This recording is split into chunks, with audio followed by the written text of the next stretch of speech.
Mond liete moyo Miachiel gi Prauchiel mawuok e grup mar Omiya Mwalo Widows Women Group obedo gi mor bang' yudo skuku kuom riwruok ma ok mar piny owacho mar Walter Okello Mentorship. Kane oloso e nyasino e gweng' ma Omiya Mwalo, Walter Okello jata chenrono owacho ni tim makamano miyo mond liete thuolo mar bedo gi mor e skuku.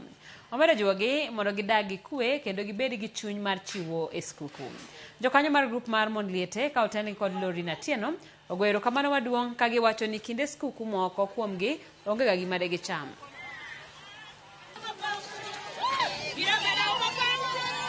Grup ni kane wachake kwa chandre. Thagruok emomiyo nwachake.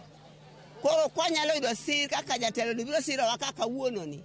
Wamor kendo warwako. Adong kenda aonge kata nyathi, aonge kata ng'ama miya gimoro, tadong kenda tapor nono.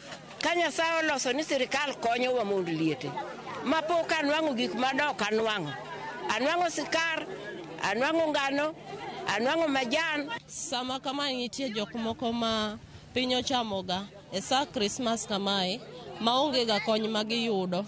Tie sechegi Walter timonwa ng'uono mokelonwa Christmas. Wawinjo ka wamor wapong' gi ilo.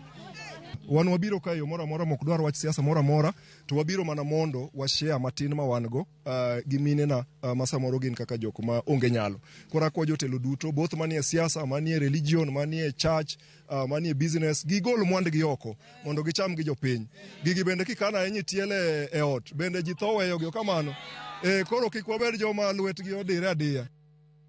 Nyakoro magi kanyo wachako kawo yweyo machielo, chenro en mar oimore kik idhi mabor.